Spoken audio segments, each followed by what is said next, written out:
Guys, for all our listeners and viewers out there, our special guest for today is a life coach, a motivational speaker, an author. And I'm gonna tease you guys. This is a new book, a powerful book. Even though I haven't read it yet, the testimonials, people backing up, promoting this book, not for you guys to buy, but if you wanna transform your life, this is something, a tool that could help you get there. And the author, my God, he is amazing, very humble, full of wisdom. I am a follower, I'm a supporter of this person, our guest. Whenever he releases content online, he's just an amazing human being. His book is called Energize, Make the Most of Every Moment. So guys, from that line, you're in for a treat. Let's all welcome our very special guest for today's episode, my friend Simon Ong. Bro, welcome to the show. Jan, thank you so much for the kind words and brilliant introduction. It is a pleasure to be on your show, and I'm very much looking forward to what we will be exploring. Yes, thank you. I've said this off cam and I'll say it again. Thank you. I know you're very busy, time difference, but you've spent time to be here with us in the show. Thank you so much, bro. Thank you so much. An absolute pleasure, my friend. All right, let's start this amazing episode. But I know who you are and what you do. But for all our listeners and viewers, they're interested. I know. Can you give us, an overview of who you are as a brand and your journey? What influenced you, or who influenced you to be in this position of greatness that you are in? The floor is yours, my brother. Thank you so much. Well, I'm going to answer that in two parts. First is sort of a very high level overview of the journey, and then maybe a couple of people that have influenced me as I progressed through that. So I was born in the United Kingdom to Malaysian Chinese parents, and I was one of only a handful of Asian students in my school. And so, because I came from this Asian culture, I had this mistaken belief at the time that success was defined by my job title: be a banker, be a doctor, be a lawyer, be an accountant. And if you achieve one of those occupations, you are deemed to be successful in the eyes of your family and friends. That's a Now, so traditional belief, right? Yeah. exactly, very traditional belief, and it's understandable because those occupations pay well. Those occupations are generally highly regarded. And so I went to university. I studied economics at a very prestigious university here in the UK called the London School of Economics. And then from there, I decided to start in the world of banking. This was back in 2007. So as you can imagine, it was probably one of the worst possible times to start, being a year away from the global financial crisis. And the company I started with was one called Lehman Brothers, which collapsed into administration just 14 months after I joined. Now, while it was, of course, scary at the time, my future, my hopes, and my dreams being swept away from under my feet, looking back, it was a beautiful blessing in disguise because it kickstarted the longest journey that we as humans make, the inches from our heads to our hearts.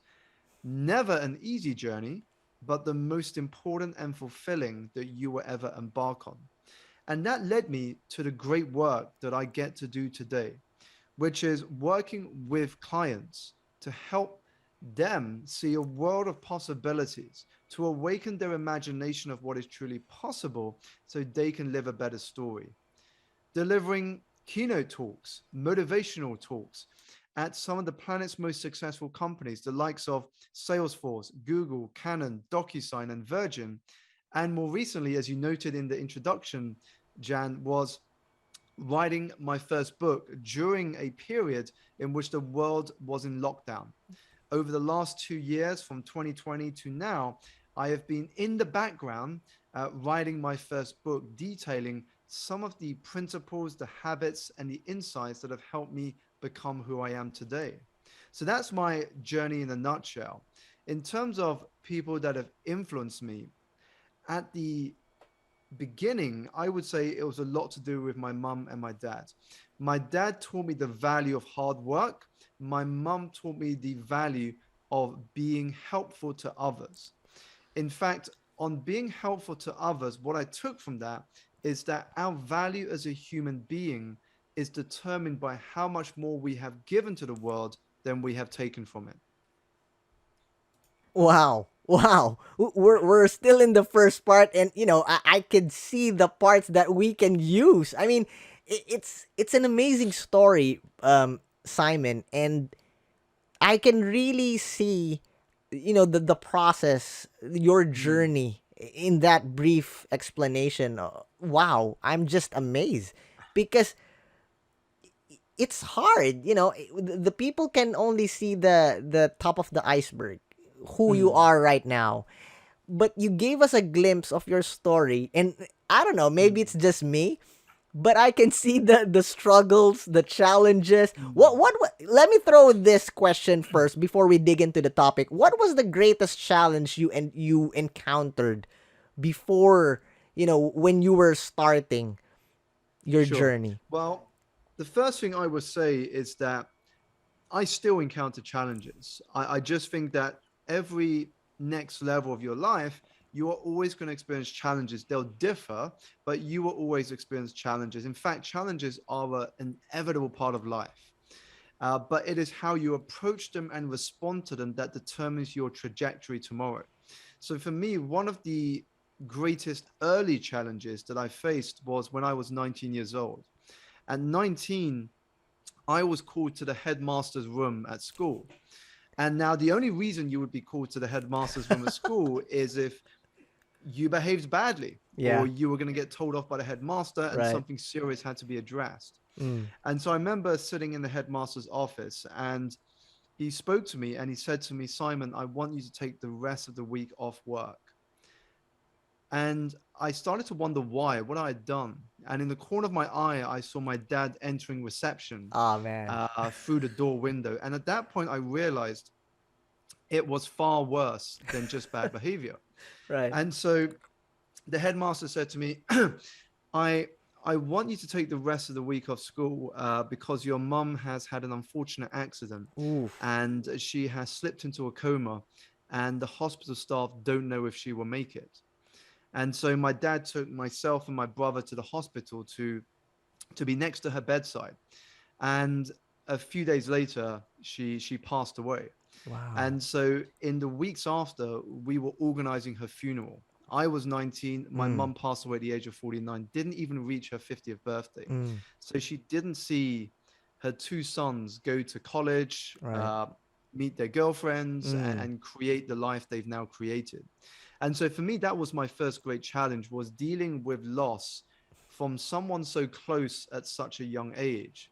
And it was during a time in which people couldn't have the confidence or courage to speak about mental health. Right. Yeah. Today, across the world, we are in a position in which there are so many resources, and we all know as a society how important it is to speak about our mental health. But back then, that wasn't the case. And so it Mm. took me years, probably around 3 or 4 years, until I was fully comfortable talking a lot more about what had happened. So for me, that was the first challenge. The second challenge was when I got to university and I made it into my second year.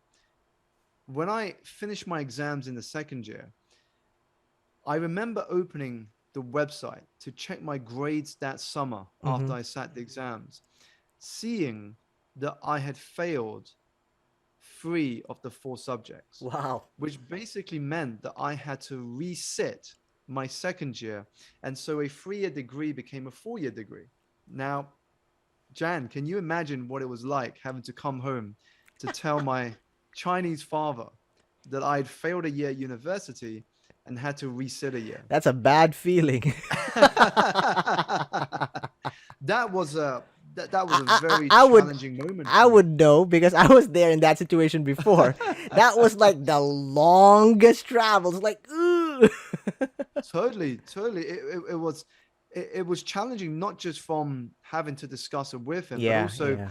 the shame that I felt Mm, about letting him down, right. letting my family down, letting my friends down. So that was another big challenge Mm, that I faced.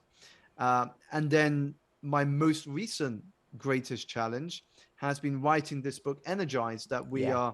that we are touching on in this conversation. Now, I don't mean it is a challenge in the sense I had to write a book, because of course, when you write a Right. book for the first time, it is a challenge. Mm. What made it a great challenge for me was the fact that I got the deal with Penguin Yeah.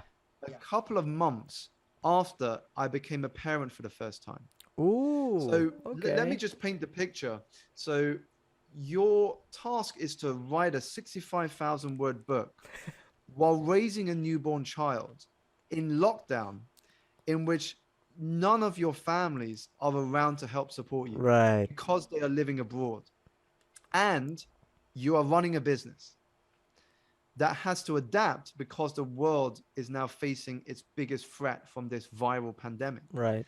And so when you put all of those things together, it made the process of writing a book that much more challenging. Wow. The more you guys need to get a copy of this book. I'm an advocate of, not just the end product, but the process. I don't know, maybe Mm, that's the branding guy, the design guy in me, but the process makes the value of the mm, output.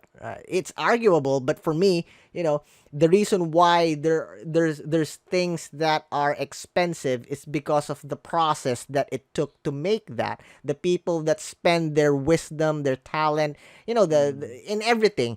And for me, knowing the story that you were in that situation while producing this book gave me a picture of how valuable it is. So, mm. guys, Simon is not paying me to promote the book, but I'm a supporter. And guys, get a copy once it's available out there. And by the time we release this episode, it is available. So guys, get a copy, connect with him, because I'm sure this is just the glimpse of this episode, and I'm amazed, and I'm sure you guys are. Simon, Definitely. And you sure, sure. one thing I would add to that, Jan, is we've spoken about challenges, and I've shared some of the challenges I face, and I still do face Yeah. challenges. But I am of the belief that challenges are essential Mm. for our personal growth. You cannot grow without being challenged. In fact, if you now reflect on the challenges, the setbacks, the failures that you have faced in your lifetime, I guarantee that out of each of them, they will have equipped you with the wisdom, the insight, and the skills to come back stronger. In fact, they will have shaped you into who you are today and the impact that you are having. I agree. I agree. It's something natural, right? The reason Mm, why mankind evolves is because of the challenges that is around him. And mm, yes, the brain is wired to keep you safe, to keep us safe, and in the comfort zone.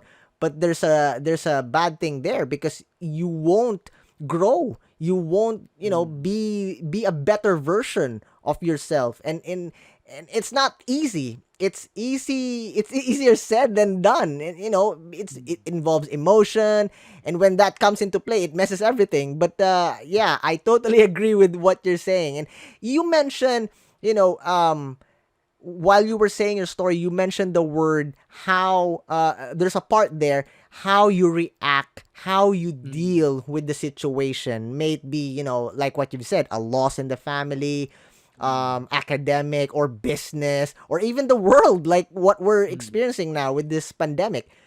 Now, having said that, I'm excited to know, and I'm sure our listeners and viewers are excited to know your perspective, your expertise, your advice, man, on mm, healthy ways to handle rejection mm. connected to challenges, because not every challenge you are a winner. And that's life. That's reality. Mm, You fail, you win some, you lose some. You fail, mm, you fall, you stand, you might take it again, or, some people step back. So, how mm. do you deal with rejection? Healthy ways to handle rejection. The floor is yours, my friend. Sure. Well, two things come to my mind. The first is gamification of the negative, and the second is to treat every rejection with humility. And I'll come back to what I mean by that in a second. So, on the first approach to that, about gamifying the negative, what we want to do is to make the process fun.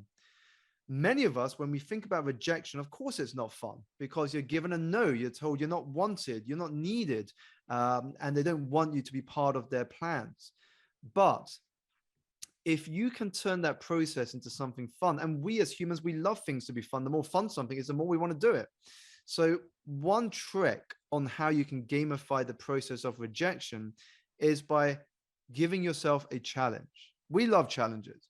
So, your challenge, for example, could be in the next 90 days to get 50 rejections, 50. Your challenge, your mission, if you will, if you wish to accept it, is to get 50 rejections. I love So, this that. is what You know, the happens. Mission Impossible vibe. Exactly, your mission if you choose to accept. And so Mm. when you've given yourself a game of getting 50 rejections, what happens is that when you get that first rejection, you do not have time to dwell on that rejection because you're thinking, I got to go and get that second one, that third one, that fourth one. And here's what happens. As you get the second, the third, the fourth, and the fifth, you get better at each proposal that you put out there. And the way this game works is that if you play full out and you go out there and you get the rejections, what happens is you will never get to 50. Because as you get more and more rejections, you get wiser as to how to put your proposals out there. And so eventually those no's will start turning to yeses. So you might come back to me and say, Simon, it's coming up to the end of 90 days and I don't think I'm going to hit 50. I might say, tell me why.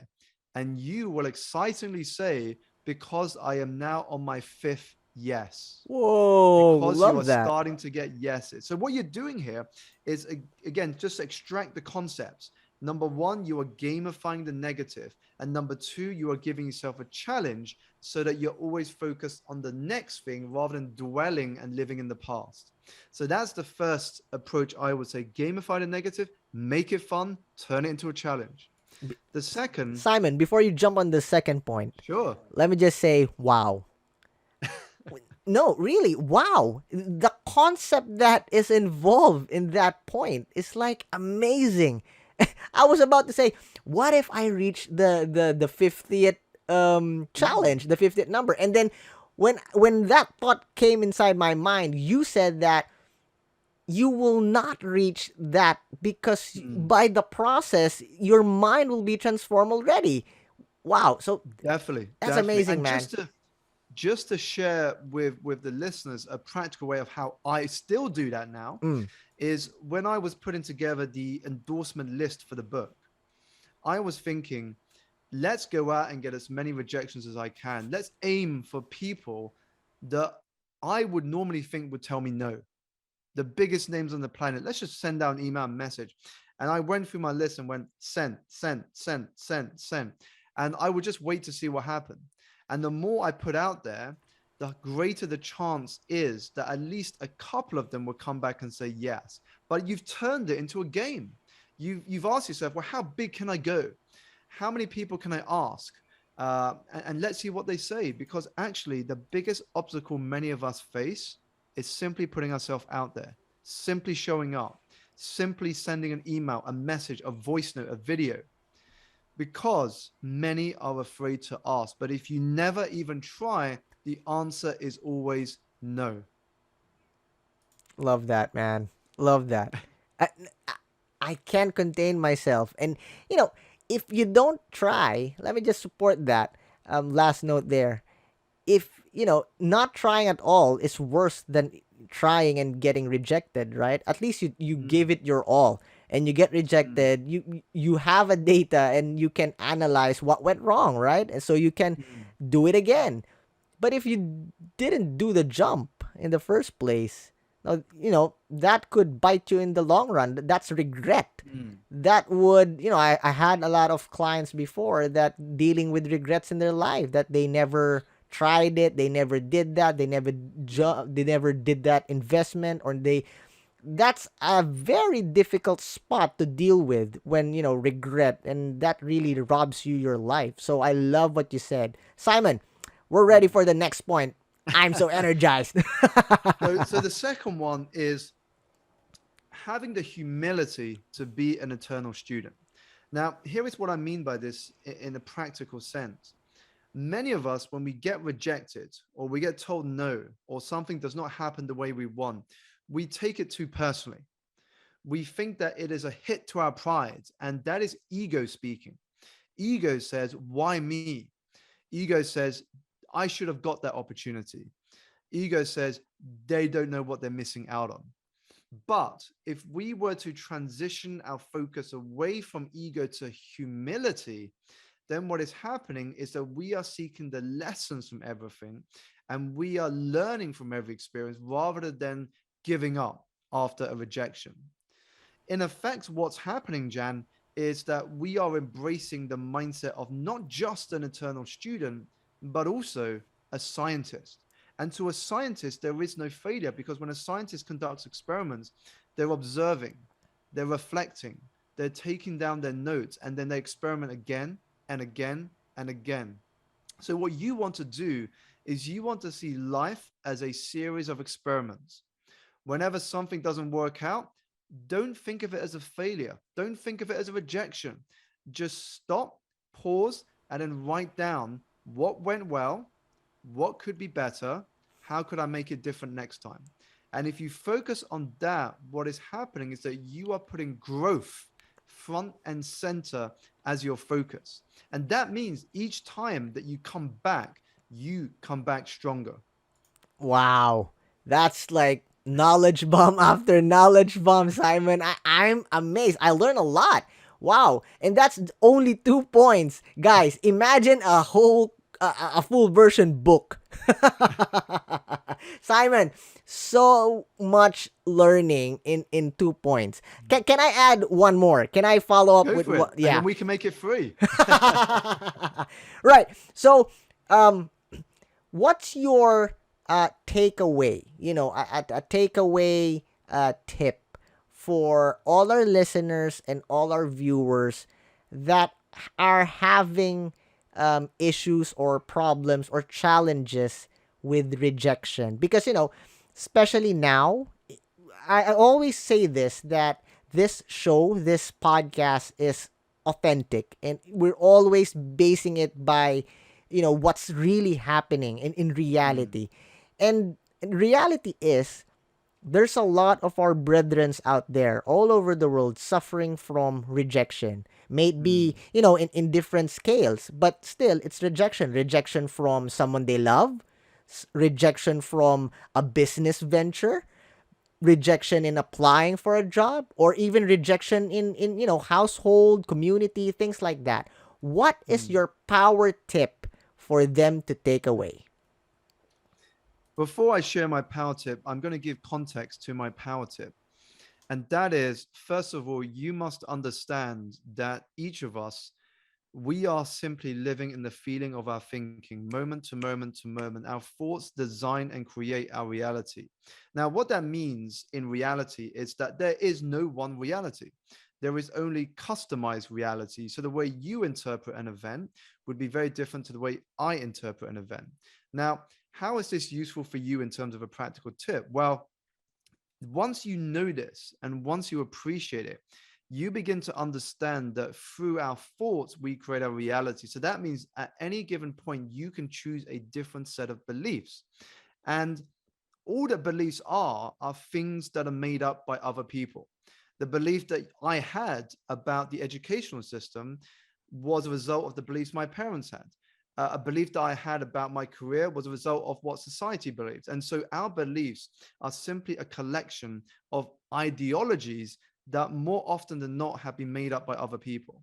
So if that is the case and we can choose new thoughts, why don't we choose thoughts and beliefs that actually help us rather than limit us? And there is a powerful word that I share in my book called pronoia. Pronoia is the opposite of paranoia. So paranoia is the belief that the world is out to get you, that you are a victim of what is going on. That's why people feel paranoid. They think, oh my God, I am going to be a victim of whatever is going on here. Why is the world out to get me? I am being marginalized. That's what paranoia is. Pronoia is the belief that the universe is conspiring in your favor, that the world is working for you, not against you. So here is one practical tip that I want you to take away from this session, and that is start living each day with the belief that life is working for you and not against you. And notice how even when somebody wrongs you, even when somebody rejects you, look for the fact that maybe, just maybe, life is working for you for a reason that you may not know now, but you will come to know in good time. Wow. Amazing. Amazing. Wow. Simon, I'm blown away. No, because I can feel the power, and I know that, those values are essential tools to really Mm, transform people's lives, because me myself, I can feel it, and I learn a lot, and I know, mm, it really makes a difference. It's very easy to just say, give values for the sake of it, mm, but to give value that can be beneficial to a lot of people, now that's a mm. different kind of level. And that's, guys, for all the listeners and viewers out there, Simon is in that zone. He is here to really help out and transform people's lives. Amazing. But, Thank you so much. Simon, there's a big but. We are not done yet. All right? You've gave us an overview of your journey as a brand, as a human being, as a business, as an author, your backstory. You gave us power, tips, knowledge bomb after knowledge bomb, and I love it. But we are not done yet. We are now in the part of the show that we will play a game. It's a tradition here. We call it the Creative Fast Talk. I'm going to ask you random questions, and you are Hmm. not allowed to spend much time thinking what the right answer would be. All right? Perfect. So is this a one or the other response, or is it like a snappy response here? Well, it could be like that, depending on the questions. Like, there are questions that are quick to Let's answer. There are questions that would, make you like, what's happening? let's do it, Jan. All Let's do right, it. all right, all right. Well, the purpose of this part of the show is to show a different, angle of your brand to our listeners and viewers. That yes, he's an entrepreneur, he's a speaker, he's an author, but yes, he is also a human being who sometimes can't know what to say and just laugh, right? Exactly, exactly. We are all human. Yes, yes, yes. All right, are you ready, my friend? Let's do it. All right, question number one, very easy. Sun or snow? Son, All right. Question number two, structured or chaotic? structure, definitely. All right. And well, you will be surprised from people that I have on the show. Like the answers were like, wow. All right. Next, love or money? Love. Good. All right. Next, if you were an animal, what animal would you be and why?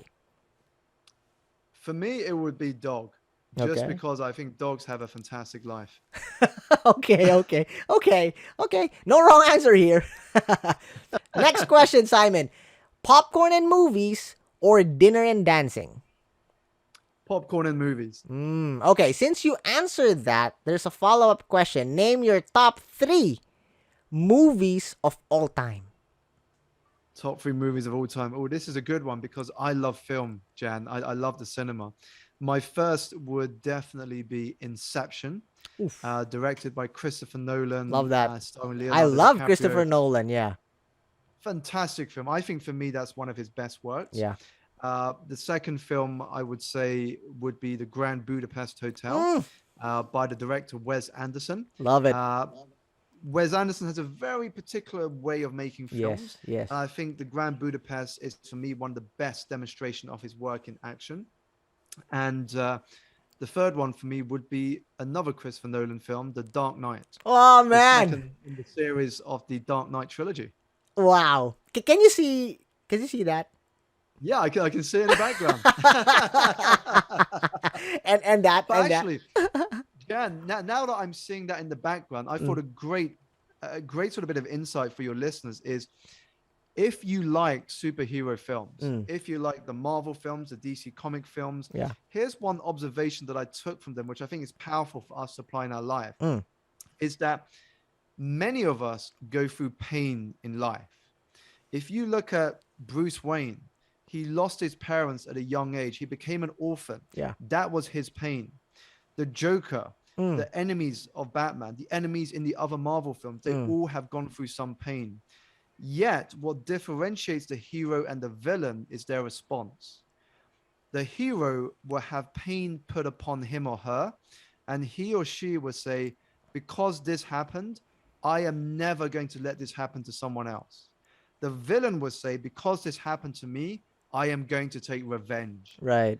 Very different response to pain, but they both have had pain. Love that. I'm having goosebumps right now, man. How did you connect all of those? Like, wow, amazing. And the fact that you use Bruce Wayne as an example, I'm sold. I'm a purist, bro. I'm a fan of like only Batman.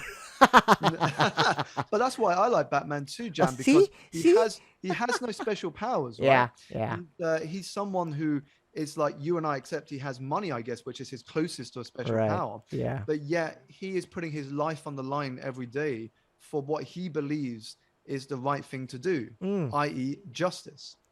Love that. Love that. Wait for the Robert Pattinson Batman that will be released like I'm next looking week. forward to that Yeah, actually. yeah, me too. Me too. Well, you see, I lost track of the question because you mentioned Batman. Like, why? All right, going back to the question. All right, passenger or driver? Driver, Good. Mountains or the beaches? beaches. All right, Simon, what are you afraid of? What am I afraid of? I would say spiders. I've been afraid of spiders since I was young. I grew up in a house in the suburbs in the Mm, UK, mm, and because we were surrounded by nature, we basically had nature in our house, mm. and so I've always had that I was afraid of. Although not as much now, because I think when you become a parent and there's a spider that your child is afraid of, Right. you want to help your child. So Yeah. it's amazing how life transforms your fears or things you're afraid of because you now have a very different context. Love When that. I was young, I was asking my parents to take away the spider. Now I am the one taking away the spider Mm. from my daughter. Yeah. Love that. Love that. All right. Next. What is your dream? Well, you talk about, comics and, Batman and everything. So I'm going to jump 3 questions and forward for this one. What is your dream superpower and why? My dream superpower and why?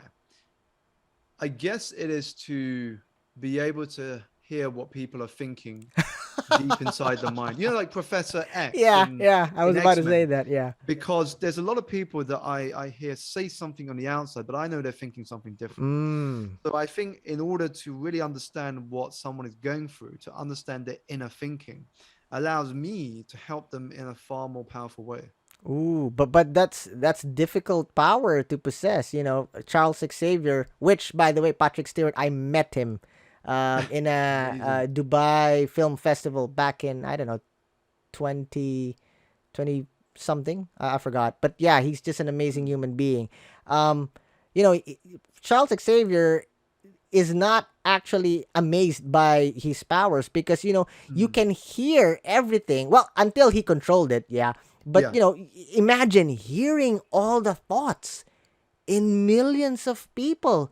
Like, Mm, wow, that's like when Superman is learning about his power. He can hear every sound in the mm. world. That's gonna push you to be crazy. Wow. So Totally. that's But one thing interesting. I were just sticking to this theme of film, Jan. One thing I would counter to what you said is something that Uncle Ben said to Peter Parker: "With great power comes great responsibility." So we have these resources, we have these tools. Mm, How we choose to use it mm, will determine how we show up in the world. Wow. Uncle Ben's line is, classic. It's a classic. I remember when I was applying for a job, that was used.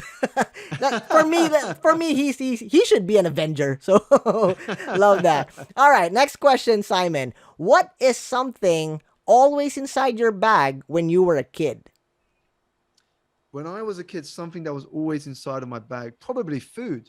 I always enjoyed eating, so there was probably always food in my bag, All right. without a doubt, wherever I was traveling, which was actually a good thing because whenever I Mm, got hungry, there's always food in the bag. good, So I good. would say there was always food in my bag when I was a young kid growing up. All right, since you mentioned that, I'm going to jump again.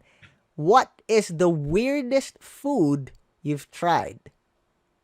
The weirdest food I've tried. If I'm Mm. honest, I don't try many weird food. Probably the weirdest, although When it may when you not be weird for travel, some right? people. Whenever you travel, there's a Yeah. delicacy in a country. Have you tried one of those?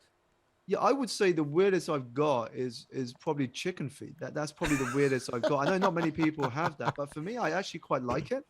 So that's probably the weirdest thing I've eaten. I generally tend to stay fairly vanilla Mm, in terms mm. of like things I try, but that's probably the weirdest thing if I had to pick one. All right, all right. Okay.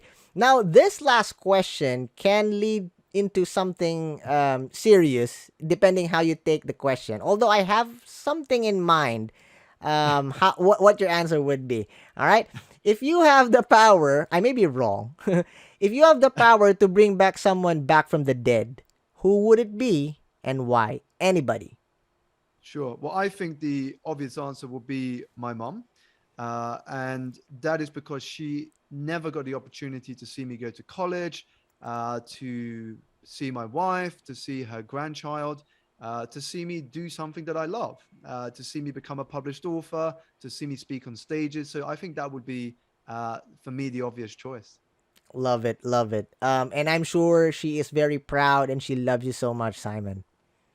Definitely, definitely. I mean, for me, it's a huge driver. I mean, when I talk about this in keynotes that I deliver, I said, when you have gone through an experience like that, it well, as you can imagine, teach you many life lessons.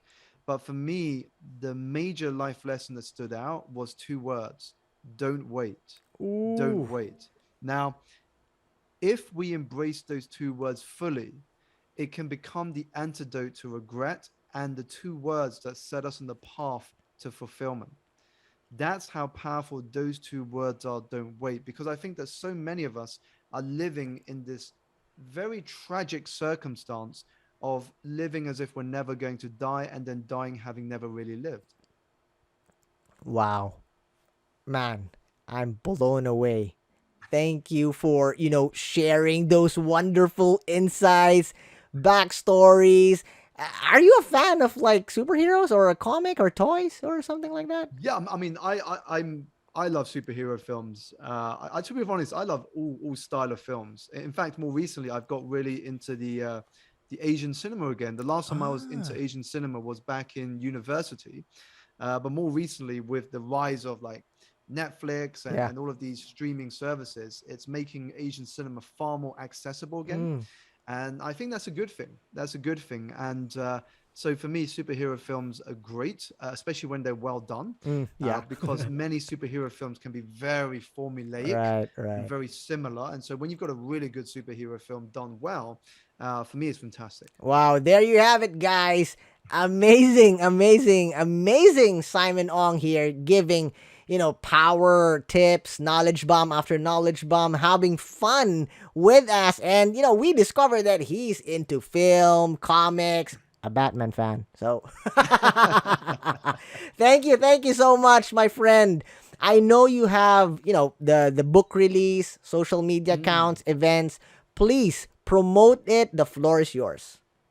Thank you so much. Well, when I got the opportunity to write a book, as you can imagine, Jan, I was over the moon. I was over the moon to be able to write my first book. And who better to write your first book with than the world's largest publishing house, Penguin?